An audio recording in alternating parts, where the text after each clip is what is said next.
Depois que os israelitas conseguiram sair do Egito, passaram 40 anos no deserto, na expectativa de tomar posse da terra prometida. Devido à parte do povo apresentar uma série de resistência, murmurações, dúvidas quanto à fé em Deus, chegando a irar-se e adorar outros deuses na época, e chegando até mesmo a sentir saudade de quando eram escravos, apenas 2 desses homens, 2 dos que haviam saído do Egito, e encontraram a graça aos olhos do Senhor, e contemplaram a conquista da terra em Canaã, são eles, Josué e Caleb. Foi o próprio Deus que orientou Moisés, antes da sua morte, as instruções ao povo e na escolha de Josué como sucessor para liderar a posse da terra.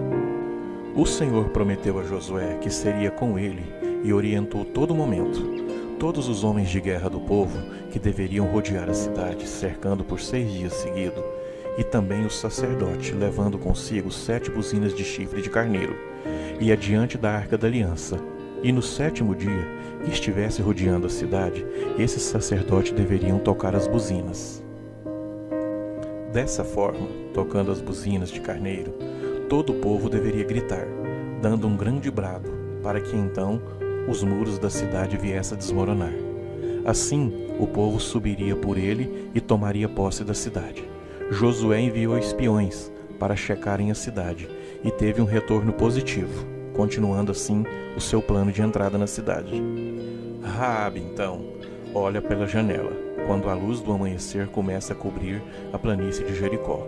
Um exército invasor da nação de Israel estava reunido fora dessa antiga cidade. Quando os israelitas iniciam outra marcha ao redor de Jericó, ouve-se um penetrante som de buzinas, e suas pisadas levantam grande nuvem de poeira. Jericó era o lar de Raabe, e ela conhece as ruas, casas, oficinas como ninguém. E ainda melhor, ela conhecia todo o povo daquela cidade.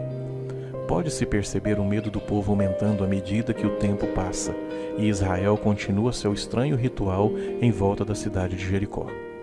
Mas enquanto o som das buzinas ecoa nas ruas de Jericó, Raabe não sente medo nem desespero, enquanto seu povo fica totalmente desesperado e sem rumo. Raabe vê o exército iniciar a sua marcha logo cedo no 7º dia. Entre os soldados israelitas estão os sacerdotes tocando a buzina, levando consigo a Arca da Aliança, que representa a presença do Deus dos Hebreus. Logo então, a mão de Raabe segura a corda de escarlate pendurada em sua janela, que dá para o lado de fora da grande muralha de Jericó. Essa corda lembra Raabe que ela e sua família têm esperança de sobreviver à destruição da cidade. Será que ela era uma traidora? Será que ela traiu a sua nação? Não no ponto de vista de Deus, pois ele a vê como uma grande mulher, uma mulher de notável fé. Raabe era uma prostituta. Alguns comentaristas bíblicos do passado ficaram tão chocados com esse fato que chegaram a afirmar que ela era apenas dona de uma hospedaria. Mas a Bíblia é bem clara e não esconde os fatos. Na sociedade cananeia, a profissão de Raabe talvez fosse considerável aceitável.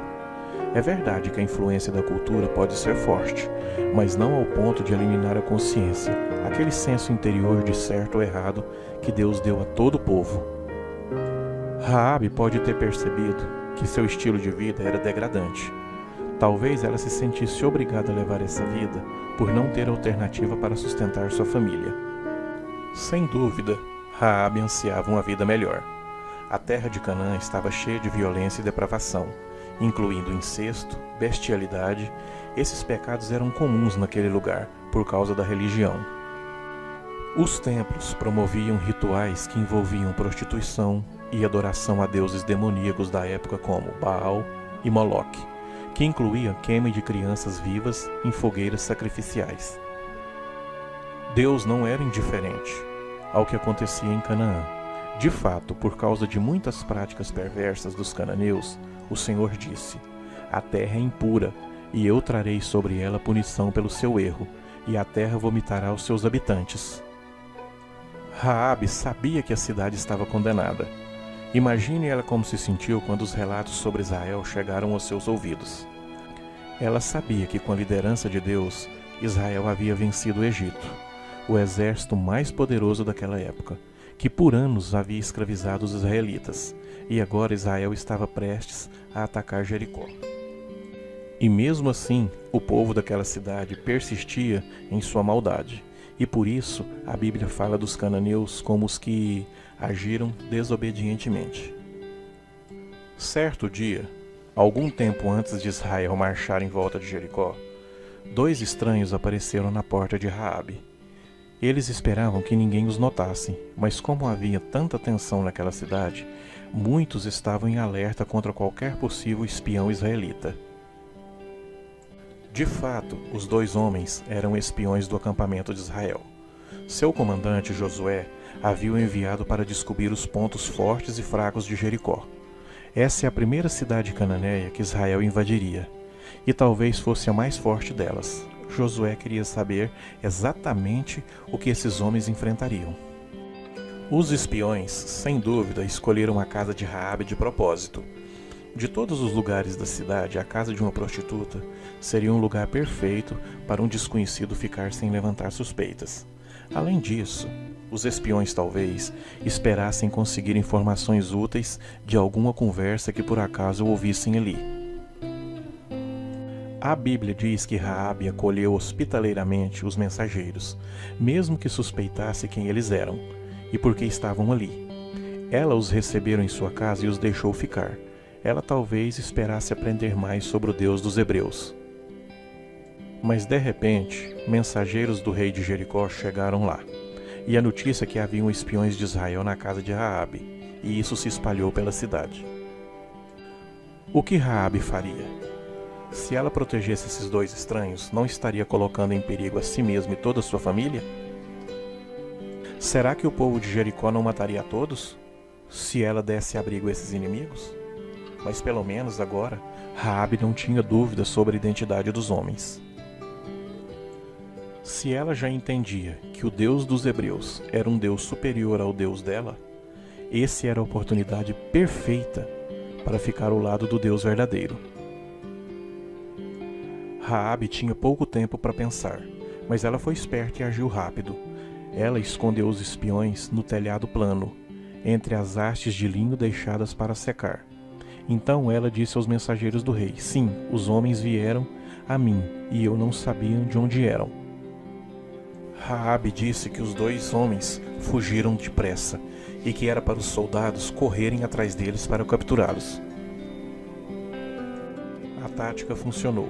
Os soldados do rei correram em direção ao Jordão. Raabe correu ao telhado e disse aos 2 espiões o que havia feito. Ela também revelou um fato importante, que o povo dela havia perdido a esperança e estava aterrorizado por causa dos invasores. E a boa notícia deve ter deixado os espiões muito felizes. Então Raabe suplicou por misericórdia, e implorando que ela e sua família fossem poupadas. Os espiões concordaram, com a condição de que ela mantivesse o segredo. Ela também deveria pendurar uma corda de escarlate em sua janela, na muralha da cidade, para que os soldados pudessem proteger ela e sua família. Israel passou a marchar em volta de Jericó durante 6 dias, uma marcha por dia. Ao fim da 7ª marcha, no 7º dia, o exército parou. O som das buzinas se calaram.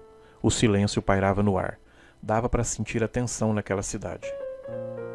Então as muralhas de Jericó se romperam e caíram por terra. Os israelitas também ficaram impressionados com a fé de Raabe, quando eles viram que aquela única casa de pé em meio às ruínas, e souberam também que Deus estava com aquela mulher. Então as muralhas de Jericó se romperam e caíram por terra. Depois da batalha, a nação de Israel permitiu que Raabe morasse junto a eles ao acampamento de Israel. E com o tempo, ela mesma se tornou parte do povo judeu, e ela se casou com um homem chamado Salmon. O filho deles, Boaz, se tornou um homem de fé. Impressionante. Ele se casou com a moabita Ruth. O rei Davi mais tarde e o próprio Messias, Jesus Cristo, descenderam dessa notável família. Esta é a história de Raabe.